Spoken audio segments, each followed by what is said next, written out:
뾰로롱 안녕하십니까. 제주도만 말이죠. 이번 크리스마스 때 눈이 올 거라는 아주 그런 또 소식이 있네요. 예, 진실 추적자 사건 반장 시작합니다. 지난 주말 결혼식 올린 배우 김우빈, 신민아 씨 커플 감동적인 에피소드가 공개됐더라고요. 법륜스님 주례사를 통해서인데요. 이 김우빈 씨가 아시다시피 한참 암투병할 때 신민아 씨가 머리에 공양미를 이고 부처님 앞에서 불공을 드린 적이 있었다. 이렇게 소개를 했습니다. 이 사랑의 힘은 암세포도 이겨내나 보네요. 오늘 출연자 소개해 올리죠. 예, 김하은 아나운서, 양지열 변호사, 박상희 한국연희사이버대 교수 박지훈 변호사 나오셨습니다. 안녕하세요. 안녕하세요. 예, 자 사진 보여주시죠. 대구에도 산타버스가 있었네요. 805번입니다. 시내에 캐롤도 안 들리는데 버스 타니까 크리스마스 기분 납니다 하신 김성은님. 자, 지난 8일 오후 2시쯤 경의중앙선 구리역에서 엄마가 열차 안에 가방을 두고 내렸습니다. 저거 누가 가져갔대요. 정말 중요한 게 들어있습니다. 꼭 돌려주세요 하신 김주영님. 자, 사랑하는 딸내미들 채원, 채아랑 태어나서 처음으로 동지 팥죽을 만들어봤습니다. 맛은 하신 유하진님. 자, 최근 아기를 얻었습니다. 엘베 울음소리 양해 부탁드립니다. 쪽지를 남겼죠. 그랬더니 같은 빌라 이웃분들이 축하와 선물을 저렇게 잔뜩. 자, 서울 금천구 더네스트 입주민분들 사랑합니다 하신 최승엽님. 정말 감동적입니다. 자, 모두 사랑하면서요. 재미는 물론 의리로 함께하는 아세사바 뉴스. 시라고! 대한민국과 전 세계 동포 가족 여러분의 시선을 모아서 출발합니다.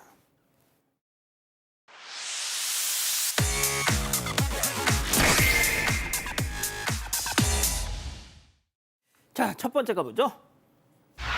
예, 경찰 전현무 링거 수사입니다. 이 방송인 박나래 씨 주사 이모 이 불똥 어디까지 퍼지려나요? 방송인 전현무 씨도 방송 중에 잠깐 비쳤던 그 링거 투약 장면 때문에 결국 경찰 수사 착수. 네, 맞습니다. 바로 오늘 서울 강남경찰서가 전현무 씨의 차량 링거 의혹과 관련해서 사실관계 확인을 위한 수사에 착수했다라고 보도를 했습니다. 이 차량 링거 의혹에 대해 설명을 해드릴게요. 2016년 한 예능에 이 전현무 씨가 차 안에서 링거를 맞는 장면이 정말 잠깐 나왔었는데요. 당시에는 논란 없이 방송이 됐었습니다. 박나래 씨, 샤이니키 씨, 유튜버 입짧은 해님 등 요즘 소위 주사 이모 파장이 정말 커지고 있지 않습니까? 그러자 이것도 불법 아니냐라는 의혹이 커지고 있는 건데요. 전현무 씨 소속사가 이 당시 논란에 대해서 곧바로 입장문을 내고 병원에서 정식 진료와 처방을 받았고 일정상 이동 중에 마무리하는 일부 장면이 노출된 거다라고 해명을 하고 또 동시에 의료인을 개인적으로 호출하거나 불법적인 시술은 받은 사실이 없다라고 분명히 선을 그었습니다. 자, 그렇지만 경찰 측에서 이렇게 수사에 착수를 하게 됐다라고 보도를 했습니다. 경찰에 따르면 현재 고발장이 접수가 돼서 단순 확인 차원에서 일단 조사 중이라고 합니다. 자, 그랬더니 또 빛의 속도로 2차 입장문을 소속사가 냈더라고요. 네, 당시 받은 진료기록부 사본, 진료비 내역까지 다 첨부를 해서 공개를 했습니다. 병원으로서 정식으로 진료를 받은 결과라는 걸 증명하기 위한 건데 문제가 완전히 해결된 건 아니에요. 왜냐하면 의료법에는 의료행위는 특수한 상황을 제외하고는 원칙적으로 병원 안에서 이루어져야 한다라고 했는데 일정 사항이라고 하는 게 특수한 상황이라고 볼 수 있느냐.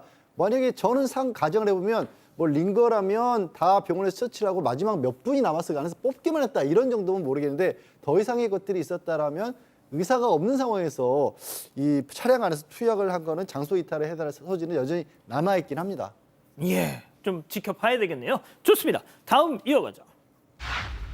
너 어디 학교야? 자, 버스 안에서 목격한 충격적인 상황 제보 영상 만나보시죠.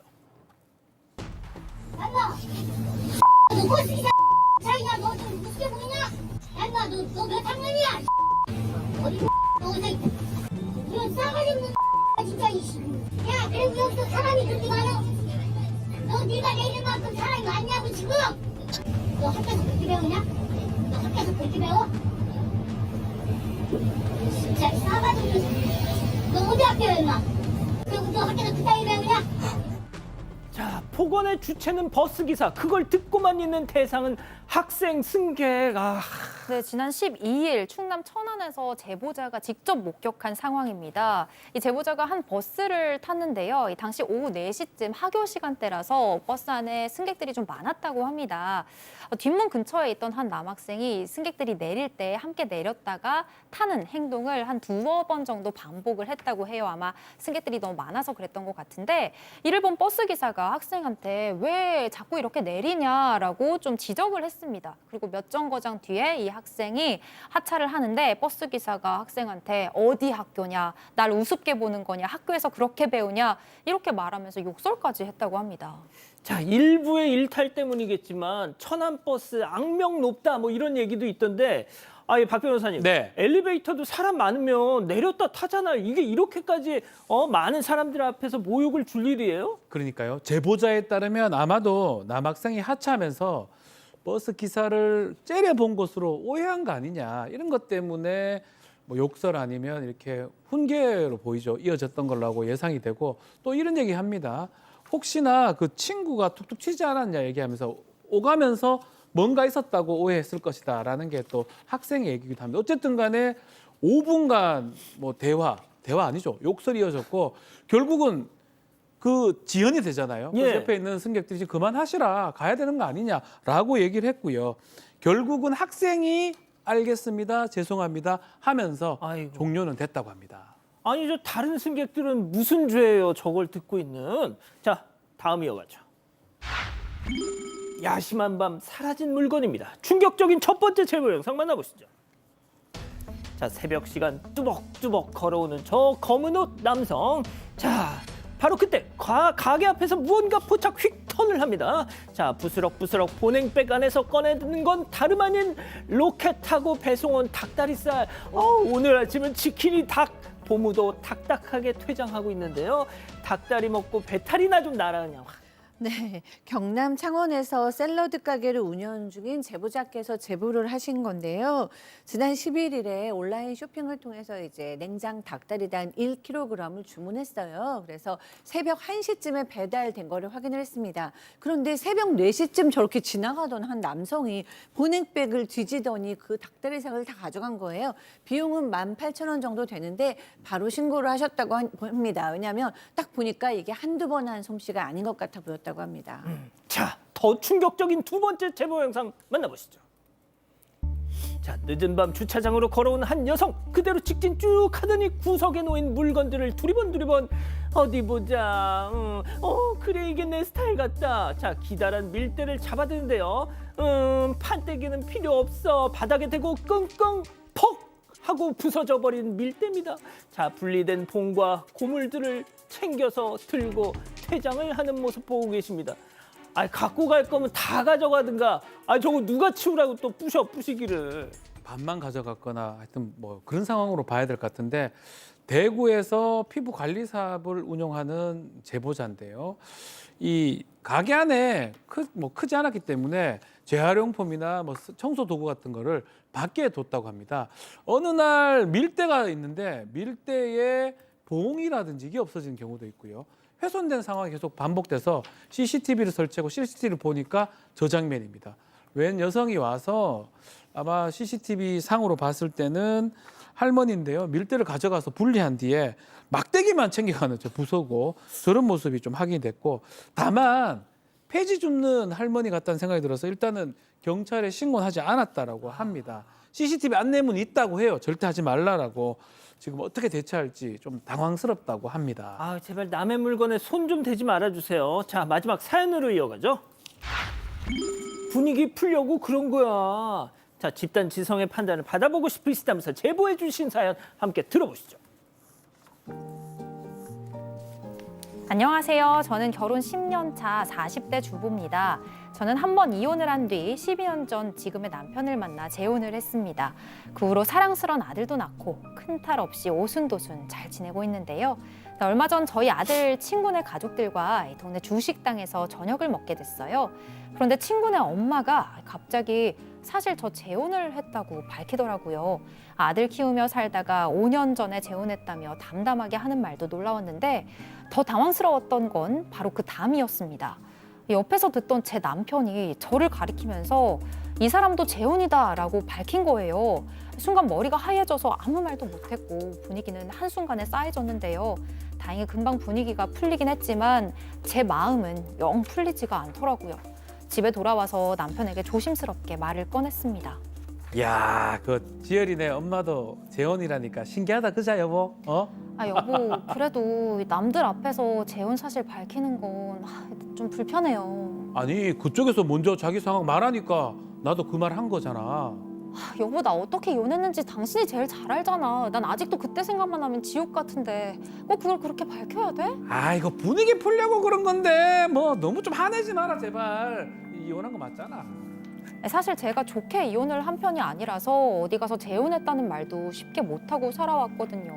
심지어 저희 아들은 제가 재혼한 줄도 모른 채 자랐는데 너무 속상했습니다. 남편은 그럴 의도는 아니었다고 하는데 제가 너무 예민한 건가요? 자, 기다리고 기다리셨던 부처 핸즈업 타임 6천여 분의 우리 가족 여러분들 채팅창에 OX로 함께 참여해 보시죠. 먼저 남편입니다. 아이고 참말로 왜 이렇게 예민해. 지열이네 엄마가 먼저 자진 납세를 하니까 공감대 형성 차원에서 내가 막말로 재혼이 뭐 흉이야. 아이고 그게 흉이면 내가 미쳤다고 내 입으로 얘기해. 아이고 동그라미. 자, 다음 사연자 아내입니다. 뭐? 공감대 형성? 왜 남의 마누라하고 공감대를 네가 형성하니? 야, 그리고 말을 해도 내가 해야지. 왜 당신이 나서길? 그래, 돌싱 마누라 만난 초혼인 너 멋진 뿜뿜하고 싶다 이거지? X. 박 변호사님. 뭐 재혼이 뭐 이런 걸로 아마 이렇게 한 건 아닌 거는 맞아 보이는데 눈치가 너무 없어 보입니다. 아마 가장 아내가 감추고 싶거나 아내가 얘기하고 싶지 않은 비밀 같은 거를 굳이 저렇게 공개하고 굳이 얘기할 필요가 있었나 싶기도 하고요. 그래서 이건 남편한테 누구도 편을 들어줄 수 없을 것 같아요. 그러니까 말입니다, 교수님.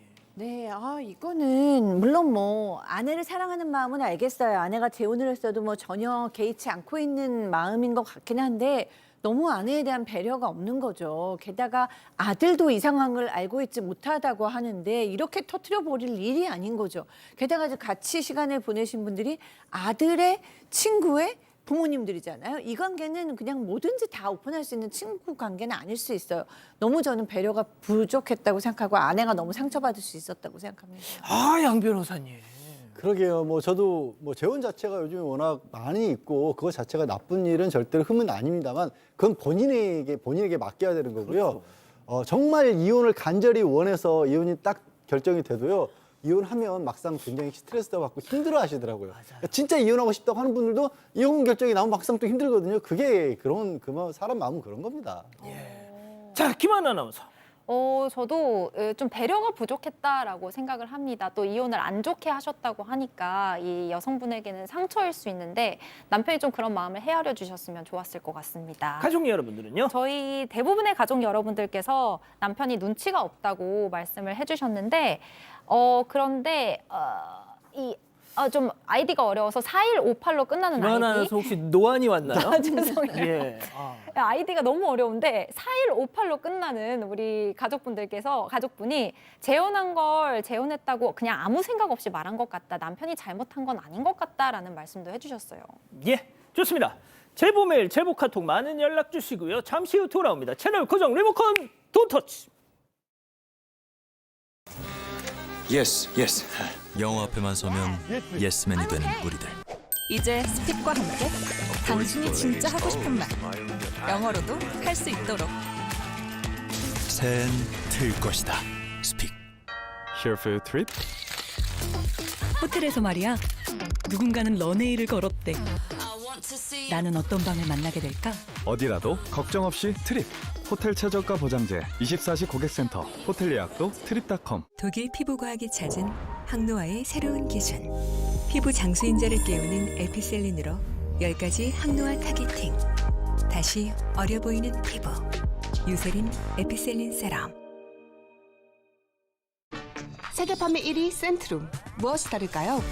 영양의 균형을 잡아주니까 내 활력을 충전해주니까. 내게 맞춰주고 이 하나로 다 챙겨주니까. 세계 판매 1위 센트룸. 건강한 이불에 이유 있는 선택.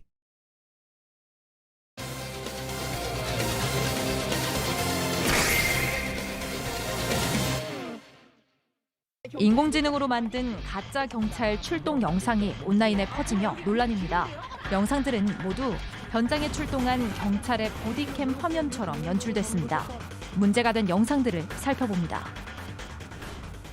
요즘 TV 방송에서 AI 영상 많이 나오지 않습니까? 저희도 사건 반장에서도 중간중간 들어가죠. 그런데 다만 AI 관련 그 윤리 규정이 아직 공식적으로 확립된 건 아닙니다만 저희는 영상 한 편에 AI 영상이다 이걸 꼭 표시를 합니다. 구분을 하시라고 말이죠. 하지만 SNS에 그런 거 없이 그냥 막 올리는 경우가 있었는데 역시 이런 사달이 났다. 네, 맞습니다. 지난 10월부터 한 SNS 계정에 마치 경찰 보디캠으로 촬영을 한 것 같은 영상들이 막 많이 올라오기 시작하면서 화제가 됐습니다. 짧은 기간 동안 SNS 누적 조회수나 팔로워가 아주 급격하게 증가했는데요. 업로드된 영상들 내용을 보면 공공장소에서 난동을 부리는 사람이나 흡연, 음주, 불법 주차를 한 사람에 대해서 신고를 받고 출동한 경찰의 시점에서 촬영이 된 것처럼 보입니다. 주의 깊게 보지 않으면 검거나 단속 현장을 진짜 실제로 보는 것처럼 느껴지는데요. 이 영상들이 모두 인공지능 AI로 만든 가짜였습니다. 계정 운영자가 SNS 프로필에 실제 경찰이 아닌 실화를 기반으로 한 AI 픽션이다라고 적기는 했지만 영상 자체에는 그런 표시가 없어서 실제 상황이랑 혼동하는 사람들이 꽤 많다는 게 문제고요. 또 유튜브나 인스타그램, 틱톡 같은 여러 플랫폼, 여러 채널들에 이게 한꺼번에 올라오다 보니까 접근하는 사람들의 수도 많다는 것도 문제입니다. 저기에 무려 50개가 넘는 영상들이 올라와 있었습니다. 자, 이런 내용도 있었어요. 체크포인트 짚어보죠. 경찰이 몰카? 자, 영상 만나보시죠. 학생이 담배를 피면 안 되지, 얼른 꺼. 무슨 상관인데요? 지금 바디캠에 다 찍혀서 증거로 남아. 바디캠? 지금 몰카 찍었어요? 미쳤네. 아니 경찰이 몰카 찍고 다니? 변태 진짜. 요즘 학생들 진짜 미쳐버리겠네. 길을 점유하고 방송하시면 안 됩니다. 멈추세요. 아 뭐야 여기 그냥 길인데요? 왜 시빔? 개인 사유가 아닙니다. 지나가는 시민들이 불편해하시잖아요. 아 이거나 먹고 꺼지세요. 한 번 더 먹어라. 당신을 모욕죄 및 공공도로 점유로 체포합니다. 야, 참, 이게 딱 시선이 경찰 바디캠의 시선으로 지금 촬영이 되고 있잖아요. 매우 그럴싸하죠. 실제 장면과 유사한데 좀 전에도 얘기했지만 프로필에는 제대로 나옵니다. 실화를 기반으로 만든 AI 바디캠 영상 채널. 근데 문제는 저 영상이 문제예요. 영상 속에는 어떠한 설명도 없습니다. AI 제작됐다는 말이 전혀 없습니다. 그리고 15초 정도 되게 짧긴 한데 슬쩍 보고 지나가면 저도 금방 얘기했지만 진짜 같기도 하고요. 이게 AI인지 사실 착각이 들 가능성이 매우 높거든요. 여기 보면 변태 이렇게 경찰을 조롱하기도 하고 BJ가 막 경찰한테 반항하는 모습도 이렇게 찍혀 있습니다. 글쎄요, 라이브 방송한다는 그런 거 내용인데 어쨌든 간에 이게 실제 뉴스로 보도된 경우 꽤 많기 때문에 이 보디캠 이 영상이 실제로 지금 오해될 수 있는 그런 상황입니다.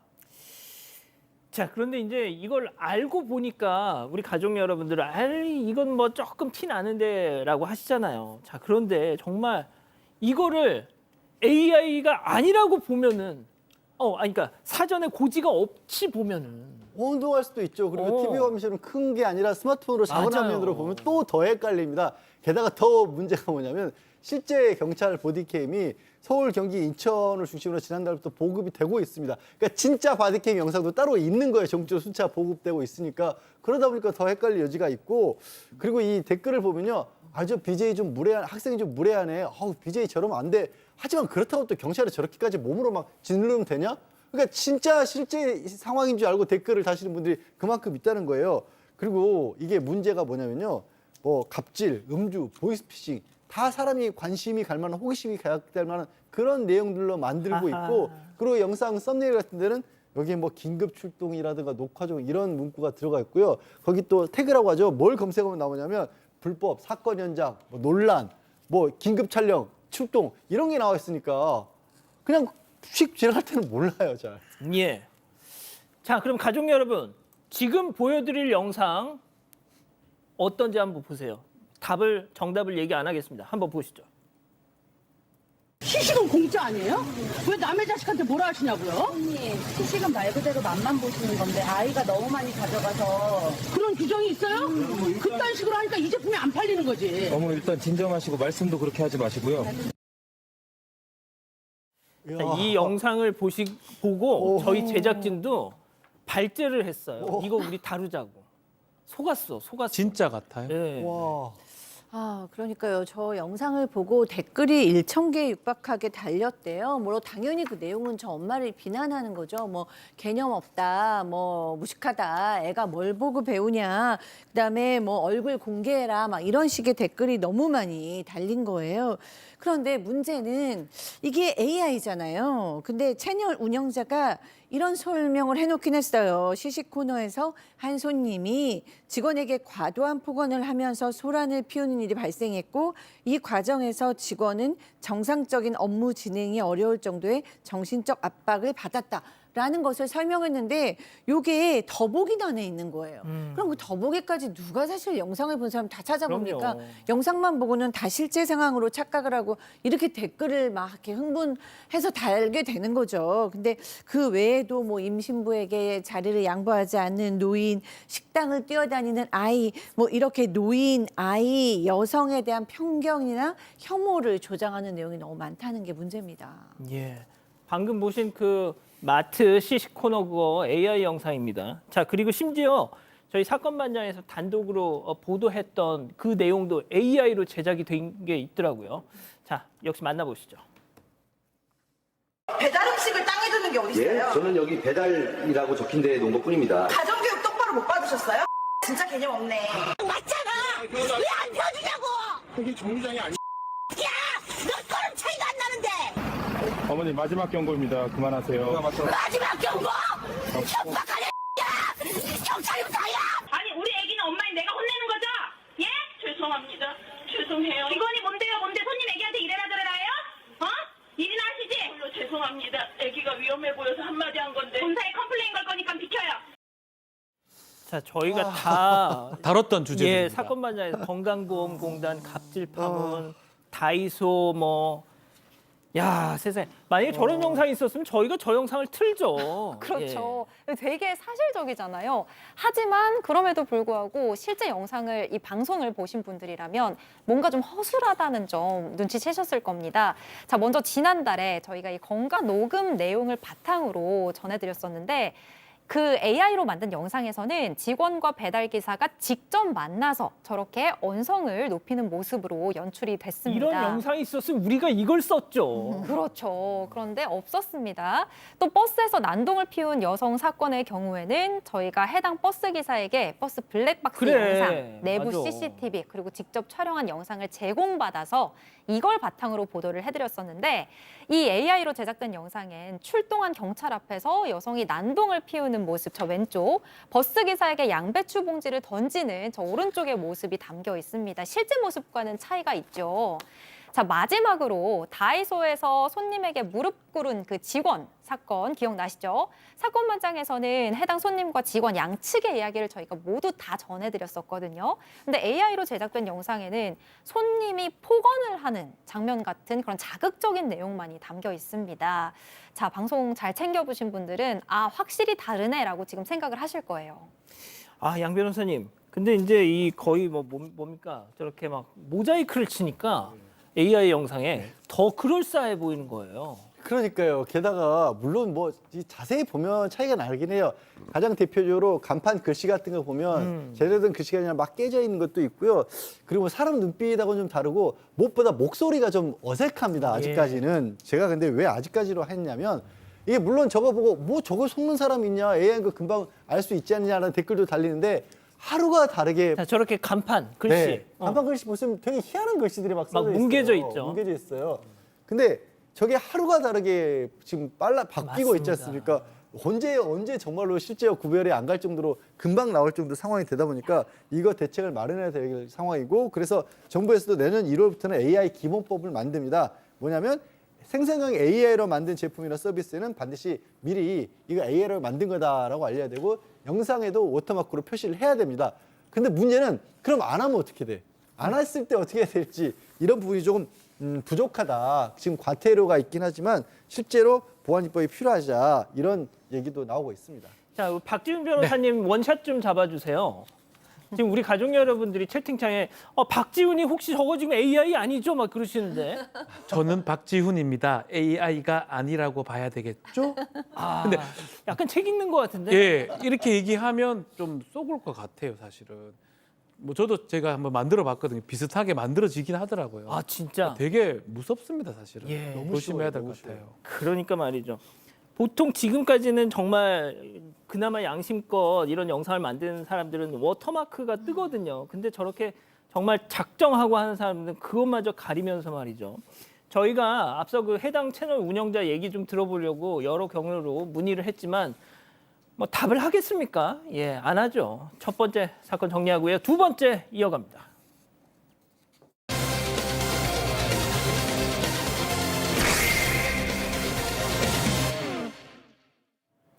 지난 9월 15일 서울 영등포의 한 건물입니다.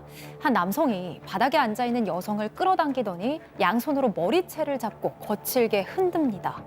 옷이 찢어진 여성은 난간을 붙잡고 필사적으로 저항해보는데 남성이 결국 여성을 집 안으로 끌고 들어갔고 이후 무차별적인 폭행을 가했습니다. 이 사건으로 남성은 구속됐고 재판에 넘겨졌는데요. 하지만 여성은 여전히 극심한 두려움에 떨고 있다고 합니다. 대체 무슨 일이 벌어진 걸까요?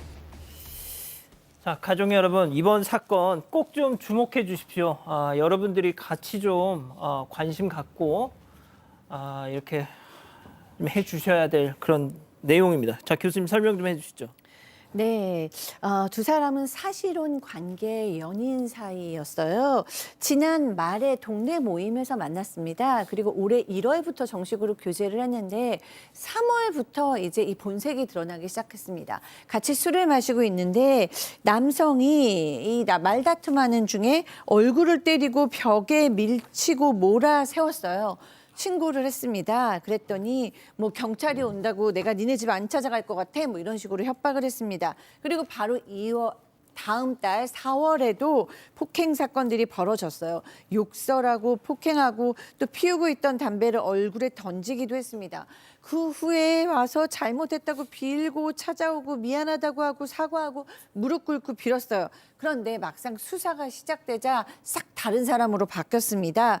제보자를 도리어 폭행과 명예훼손 혐의로 고소를 했고요. 제보자만 볼 수 있는 SNS 프로필에 잘 해봐라. 변호사가 딱 한 번 전화할 건데 이게 마지막 배려다. 뭐 이런 식으로 협박 문구를 올리기도 했어요. 그리고 또 제보자 앞에서 본인이 고소를 딱 취하하면서 너도 이렇게 간단하니까 바로 고소 취하해라. 뭐 이렇게 얘기를 했고요. 그다음에 미리 처벌 불원서와 합의서를 작성해 와서 그다음에 이 제보자에게 작성하게 만들었습니다.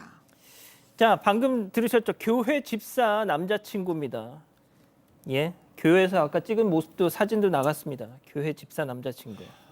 자, 법원이 이 남자한테 접근 금지 명령을 무려 2차례나 내렸지만, 자, 양 변호사님, 이런 자들이 그런 거 신경 씁니까? 뭐 임시조치 내리고 하루 만에 바로 하루도 지나지 않아서 찾아가서 폭행을 했었고요. 접근금지 명령이 내려지니까 공중전화를 가지고 이 제보자에게 전화를 하는 그런 일이 있었고요. 또 폭행 사건을 고소했다 취하긴 했지만 그 부분에 대해서 수사에 대한 보복으로 폭행을 한 겁니다. 이게 폭행이 정말 전해드리기가 끔찍할 정도인 게 이 남성 집에서 머리를 잡고 이 벽에 박았다가요. 겁을 먹고 살려달라고 하니까 이 소리를 지르니까 입을 막고 목을 조르고 또 부엌으로 흉기 가지러 간다고 가니까 그때 이제 무서워서 붙들었을 거 아니에요. 그 임신한 제보자 복부를 발로 걷어쳤다고 합니다. 그러면서 그냥 죽이겠다. 뭐 너는 바로 죽일 거고 가족도 다 죽일 것이고 너 다시 신고할 것 뻔히 아니까 죽이고 말 거다. 이런 식의 얘기를 했고 그런데 글쎄요. 이런 정도의 상황에 대해서 법원이 처음 내린 거는 한 달 구치소 구금이었습니다. 들으신 것처럼 임신한 연인의 배를 사정없이 걷어차고 너 죽일 거야. 자, 한 달간 구치소에 구금됐다가 나왔습니다. 정신 차렸을까요? 새 사람 됐을까요? 제보자 얘기 들어보시죠. 끌려 들어가자마자 얼굴 상맛이 발길질 당하고 바로 싱크대에 칼 꺼내왔죠. 그래서 왼쪽에 딱 두고 절 목 졸랐어요. 그 케이블타이 갖고 와 해서 팔다리 묶이고 칼로 계속 위협하고 아킬레스건 갖고 와 이러면서 제 다리를 고정해서 긋고 저 막 소리 지르고 야 이렇게 하면서 허벅지 팍 찌르고 이 사람이 제가 케이블타이 묶였을 때 계속 그랬거든요. 아, 나 빨간 게 너무 보고 싶어. 빨간 게 너무 보고 싶어. 막 사이코패스처럼. 진짜 뭐 사이코패스 같네요. 그렇죠. 범행의 수위와 정도가 점점 더 심해집니다. 9월 15일 남성이 피해자의 집으로 찾아갔어요. 문 앞에서 여성의 머리채를 잡아당겼고요. 제보자가 난간을 잡고 막 버티고 있는데 어떤 남성이 소리를 듣고 나왔는지 밖으로 나왔대요. 여성이 신고해주세요, 살려주세요 막 애걸복걸했지만 외면을 했다고 합니다. 이후 이 가해 남성 제보자를 집 안으로 끌고 들어가서 얼굴을 때리고 주방에서 흉기를 가지고 오고 여성의 목을 졸랐습니다. 여성이 기절을 했대요. 잠깐만요. 지금 제3자가 저 광경을 목도를 했는데 네. 그냥 자기 갈 길을 갑니다. 뭐 저희 비난하려는 건 아니고 그냥 상황을 전하는 거예요. 네, 맞습니다. 이후 가해 남성이 제보자를 집 안으로 끌고 들어가서 얼굴을 때리고 주방에서 흉기를 가져오고 여성의 목을 조릅니다. 여성이 잠시 정신을 잃었다가 기절을 했다가 깨어났다고 하는데요. 남성이 자신을 보고 그 기절했던 여성을 보고 빤히 웃고 있었다고 합니다. 그러더니 웃고 있던 남성 이번엔 제보자에게 케이블 타이를 가지고 오라고 해요. 그걸 건네받고는 여성의 양손과 발을 묶고 넌 여기서 죽을 거야. 반드시 죽어라는 말을 했다고 하고요. 이후 제보자 허벅지에 상처를 내고 흉기로 아킬레스건 위를 그었다고 합니다. 자, 그런데 또 이 남성, 여성을 이렇게 만들고는 병원에 데려갔습니다. 하지만 여성은 남성의 감시 때문에 넘어져서 다쳤다라고 거짓말을 할 수밖에 없었고요. 제보자를 집에 보내준다고 하던 남성, 제보자의 집이 아닌 자신의 집으로 데리고 갔습니다. 이 사건이 있고 하루 정도 지난 후에 현장을 치우러 가겠다면서 제보자를 데리고 같이 가서 현장을 또 치웠대요. 그리고 다시 자신의 집으로 데려가서 휴대전화를 빼앗고 협박을 했습니다. 신고하면 보복할 거다라는 협박을 하고 이틀 동안 그렇게 있다가 잠도 못 자고 힘이 있는 대로 빠진 여성을 결국 집에 보내준다고 해서 제보자가 집으로 돌아가게 됐습니다. 자, 이 피해 여성은 집으로 돌아가고 나서 저자의 전화를 받습니다. 자, 근데 그때 걸려온 전화 한 통으로 신고를 결심합니다. 체크포인트 짚어보죠. 야, 너 신고했어 안 했어? 자, 실제 통화 내용 들어보시죠. 이틀 동안 제가 감시 속에서 들은 얘기가 넌 신고하면 난 어떻게든 갔다 와서 너 죽일 거고 어떻게든 보복할 거고 만약에 합의금을 줘도 나 그거 어떻게든 받아내는 사람이야. 신고했어 안 했어? 안 했다고. 내가 안 했다고 하겠지. 자수 직접 해. 그니까 내가 안 하니까. 너는 벌 어떻게 받을 건데? 무슨 말? 또 벌을 받아야 될 거 아니야. 내가 자수하면. 내가 왜?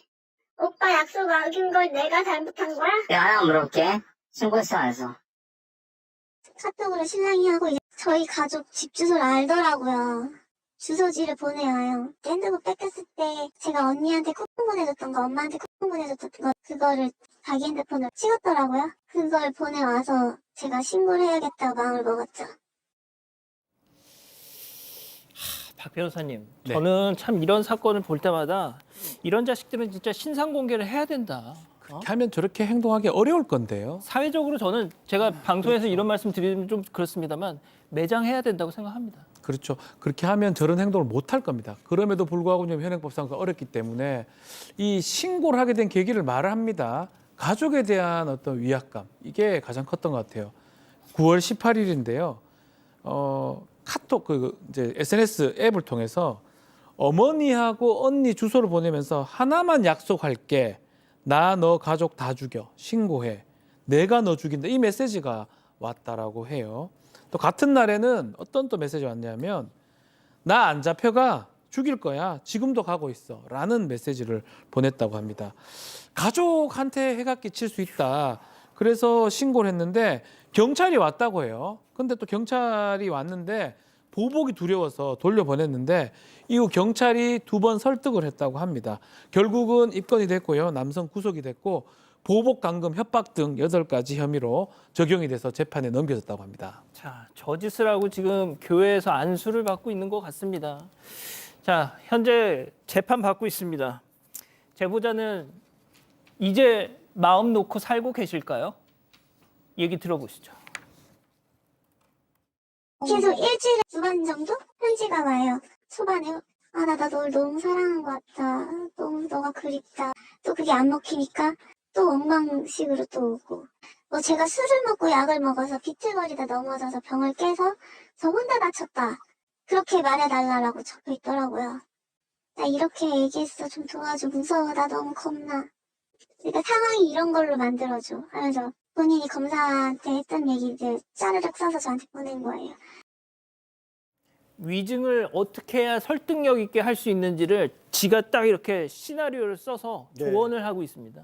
그러니까 같은 방에 수감됐던 사람이 있을 거 아니에요. 그 사람이 나갈 때 그 사람한테 부탁을 해가지고 12장이나 그런 편지를 보냈다라는 거다. 내용이 뭐냐면 이 앞 뒤를 바꿔가지고 관계 개선이 잘 되고 있다. 그래야지 처벌 수위를 낮추면 도움이 된다. 그리고 위증을 해달라고 하면서 아예 문답을 만들어놨어요. 보이시죠? 질문답. 저자가 수사를 받는 과정에서 뭘 배우는지 어쩐지 그런 거예요. 그러니까 그 전에 경찰에서 조사받은 것과 다른 얘기를 여성에게 부탁하고 있는 거 아닙니까? 그러면 다시 질문이 이렇게 와요. 왜 이제 와서 말을 바꿨나요? 라고 질문을 하면 답을 이렇게 해라. 일이 이렇게 커질 줄 몰랐고 경찰이 그냥 아무 말이나 해도 된다 그래서 아무 말이나 했다. 그러면서 경찰은 이미 수사를 다 끝냈기 때문에 경찰한테 확인을 판사가 안 하는 거다. 그러니까 걱정하지 말고 내가 문답 써준 대로 대답해라. 아휴, 이걸 머리가 좋다고 해야 될지 사악하네요. 사악해. 자, 교수님. 저희가 보통 이렇게 교제폭력 사건을 전할 때마다 많은 분들이 하시는 말씀, 결국 누군가 죽어야 끝이 나려나 이런 말씀을 참 하시는 분들이 많은데 그만큼 이 사건도 정말 심각합니다. 이거 정말 너무 심각한 것 같고 앞으로도 너무 사실은 걱정되잖아요. 우리 모두가 같은 마음일 것 같아요. 지금 이 제보하신 분도 여전히 하루하루 너무너무 불안감에 시달린다고 하시는데 왜 안 그러시겠습니까?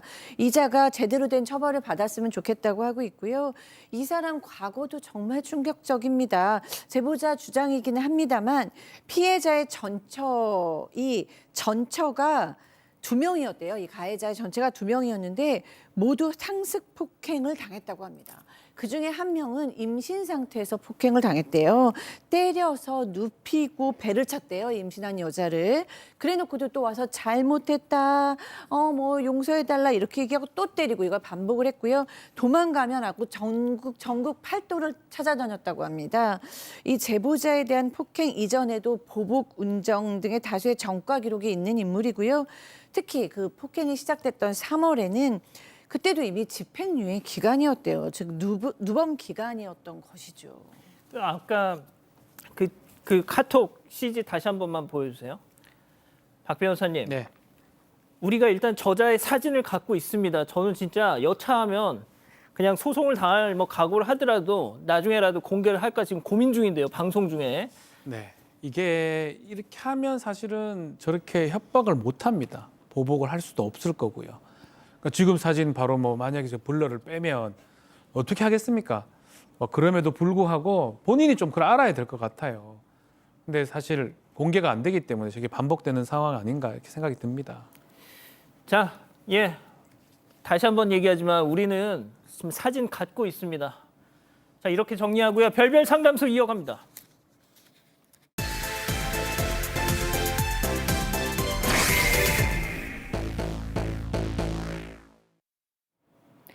한 여성이 집문을 거칠게 두드립니다. 불이 꺼진 집안엔 아무도 없는 듯 보이는데요. 하지만 그 안엔 엄마와 아들이 조용히 몸을 숨기고 있습니다. 원치 않는 방문객 때문에 내 집에서 숨어 있어야 했던 모자. 대체 이들에게 어떤 사연이 숨어 있는 걸까요? 오늘 제보자분께서는 청첩장을 받는 게 무섭답니다.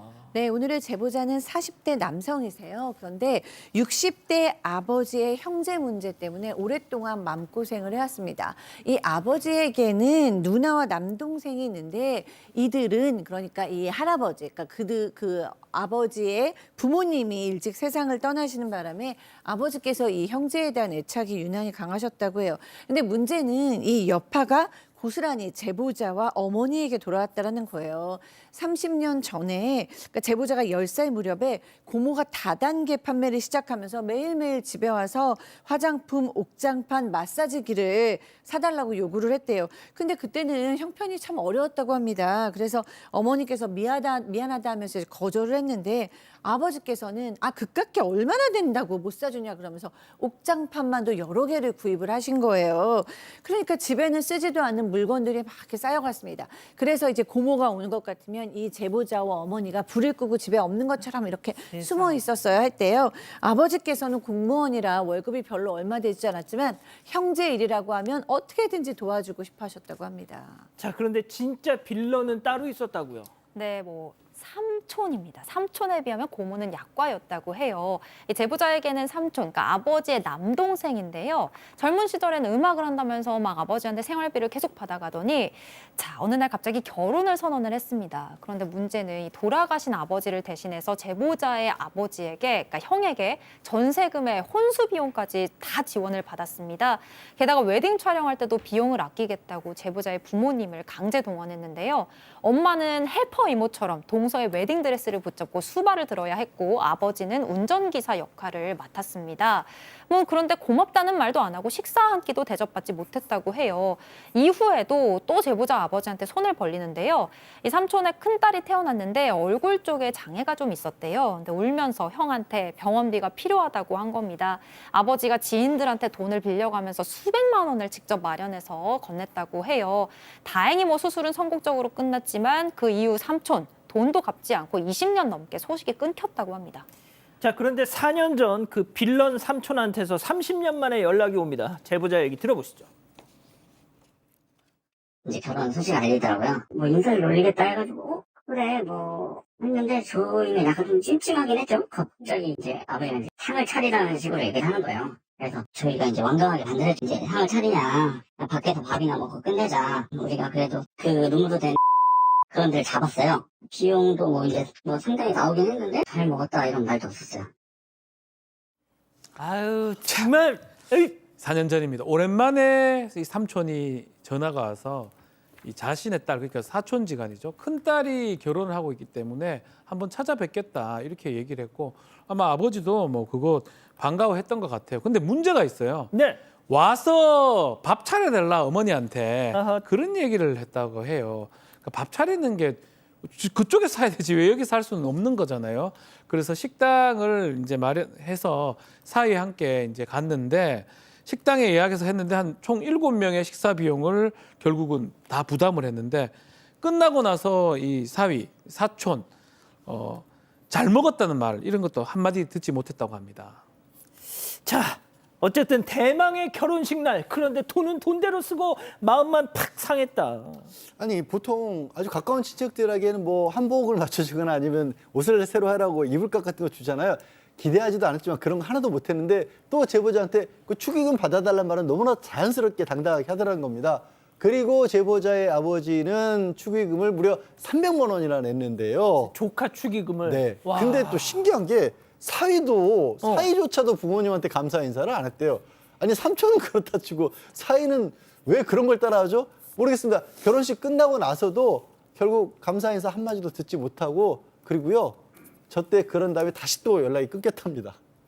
자, 그런데 그 빌런 삼촌한테 또 연락이 와서 최근에. 네, 이번엔 둘째 딸이 결혼을 한다는 소식을 들려와요. 뭐 이렇게 또 많이 났어. 둘째 딸이 결혼을 한다면서 이번에도 사위랑 같이 이 제보자, 그러니까 형네 집으로 인사를 가겠다고 합니다. 제보자가 절대 안 된다고 말리면서 직접 사촌 여동생한테 전화를 했대요. 동생한테 야 이번엔 네가 식당 예약 좀 해라고 하니까 이 사촌 여동생 아니 어른들이 장소를 정했는데 왜 오빠가 참견하냐 이런 식으로 나왔습니다. 너무 기가 막혀서 제보자가 아버지한테 왜 이렇게 당하고만 사시냐 따지니까 아버지 되려 아니 네가 뭔데 우리 형제 일에 끼어드냐 크게 화를 내셨다고 해요. 결국 기분이 나빴던 제보자만 식사 자리에서 빠졌는데요. 나중에 알고 보니까 어머니 혼자서 장을 봐서 잔치상을 차려서 대접을 하셨다고 하더라고요. 자, 결국 제보자는 둘째 그 사촌 결혼식 안 갔습니다. 자, 그런데 예상치 못한 일이 제보자 얘기 들어보시죠. 내가 미쳤냐. 저렇게 이렇게 강하고도 무슨 결혼식이야. 나 안 간다. 이렇게 했더니 아버지가 이제 제 앞으로 또 돈을 내고 자기가 또 자기대로 또 주고 이렇게 또 하시고 오셨더라고요. 내 이름으로 돈까지 냈는데 한 달 넘게 고맙다는 얘기도 안 하는 게 말이 되냐 이렇게 했더니 그 여자애도 카톡 읽고 그냥 까고 이 정도 되면 제보자 아버님이 좀 저는 좀 그런 것 같아요. 그렇게 진짜. 원망스러울 정도예요. 오. 아니 저렇게 이제 안 갔으니까 아버지가 제보자 이름으로 또 아버지 본인은 300만 원, 아들 이름은 100만 원. 사실상 2배를 한 거고요. 400만 원? 그러고 나서도 또 아버지가 네가 안 오는 바람에 난 정말 망신스러웠다라고 또 이게 체면 깎였다고 이 제보자분을 탓을 했다라는 건데 아니 저는 진짜 이해가 안 가. 아까 그 사유도 저 감사인단 안 했다고 했잖아요. 여기도 당사자인 사촌도 인사를 안 했다는 거예요. 뭐 결혼식도 아니었어. 조그만 선물 하나라도 전혀 없었다고 합니다. 아니 뭐 집안 유전자예요 이거. 자 그런데 더 큰 문제가 있습니다, 박 변호사님. 네. 이 빌런 삼촌에게는 아직 한 발이 더 남았다는 거. 셋째 아들이 있습니다. 예. 똑같은 일이 반복될 게 뻔하지 않겠습니까?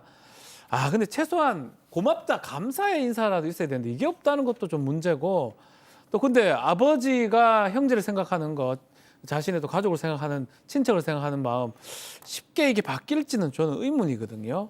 그래서 뭐 얘기는 할 필요는 있겠지만 결국 아버지 돈이고 뭐 그게 많다 많지만 이걸 뭐 소송으로 받을 수 있는 건 아니라고 보입니다. 예. 교수님 이렇게 조실부모한 그런 가정의 장남이 네. 부모 역할을 대신하면서 동생들이 이렇게 엉겨붙는 경우가 많아요. 아, 네. 오늘 제보하신 분의 말씀이 다 일단은 맞으시죠. 그래서 이 가족 모두가 너무 매너도 없고 예의도 없고 화나시는 거 맞고 합리적인 방향 맞습니다. 그런데 사실 그 아버지의 마음은 이 합리성과는 다른 정서적 맥락일 가능성이 높아요. 그러니까 아비의 마음을 가지고 계신 분 같아요. 조실부모하고 동생들을 내가 더 자식처럼 생겼어야 되는데 라는 생각을 갖고 동생하고 연락이 안 되는 게 정말 슬프고 비극적으로 느껴지셨을 수 있습니다. 답답한 마음 충분히 이해가 가는데 아버지의 삶, 아버지의 역사는 아버지께 맡겨드려야 되지 않을까 하는 생각이 저는 개인적으로 드네요. 예.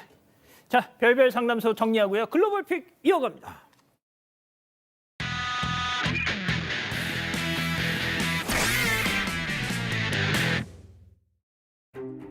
제품들로 가득 찬 한 냉동 창고 안입니다. 직원 한 명이 홀로 야간 근무를 하고 있는데요. 벌써부터 불안해요. 자, 지게차를 타고 이동을 하는데 그 순간 쌓아뒀던 냉동 제품이 직원의 몸 위로 쏟아지고 맙니다. 자, 거기서 끝이 아닙니다. 사방에 있던 제품들이 연달아 무너져 내리는데요. 이 쏟아진 제품들이 바닥에 쌓여가면서 잘 정리되어 있던 냉동 창고가 순식간에 와르르르 아수자라작으로 변했습니다. 이거 냉동이야 이거. 아, 어떡해요. 사고 직후 구조대가 출동을 했는데 다행히 갇혀있던 직원이 구조가 됐습니다. 세상에. 선반이 무너지면서 발생한 사고라고 하는데 와 정말 이런 일이 두 번 다시는 일어나진 않게 철저한 재정비가 필요해 보입니다. 다음 이어갑니다. 자, 좁은 도로 위에서 두 남성 시비가 붙었습니다. 단순한 실랑이었는데 어느새 거친 몸싸움으로 번지고 마는데요. 지나가던 사람들이 겨우 말려서 겨우겨우 진정이 됩니다. 아, 왜 길 위에서 저래? 둘 중 한 남성은요, 분이 풀리지 않았나 봐요. 상대 남성이 오토바이를 자기 차로 쾅 들이받았습니다. 난폭한 보복 행동에 피해 남성은 곧장 자 보세요, 차창으로 또 올라가고요, 달려가고요. 또 옆에 있던 여성도 급히 달려와서 참으로 합니다. 너 내려. 현장을 벗어나기 위해 후진을 시도하는 차량. 근데 여성이 있잖아요. 창문에 가로막혀 질질 끌려가고 또 차는 경사진 길로 그대로 떨어지고 맙니다. 아이고야. 결국 난폭 운전을 한 남성 7일간 구금 조치에 처해졌다고 합니다. 순간에 화를 못 참아서 차도 굴러 떨어지고 구금까지 됐는데 좀 이제 정신 좀 차리세요. 아유, 다음 이어갑니다. 아유, 정신 차려. 자, 하천에 빠진 아이가 빠져 있는 거예요. 아이를 구하기 많은 사람들이 모여들었는데 자, 한 남성이 난간을 붙잡은 채 다리까지 쭉 뻗어보지만 아무래도 아이가 자꾸 올라오기에는 역부족으로 보이네요. 아이고. 자, 다음으로 이어서는요. 자, 기다란 빗자루를 내밀어 보는데 진작에 좀 이것도 역시 여의치가 않아 보입니다. 계속 이런 식으로 구조를 시도하던 남성이요. 안 되겠다 싶었던지 직접 하천으로 풍덩 뛰어들었습니다. 그리고 아예 몸을 잡고 위로 끌어올려서 마침내 구조에 성공합니다. 박 변호사님, 네? 역시 깊지 않았어요. 죄송해요. 죽진 않았어요. 그래도 추운 날씨에 예, 그렇게 들어간 거 멋있잖아요. 아저씨 잘 들어갔어요. 칭찬 좀 해주세요.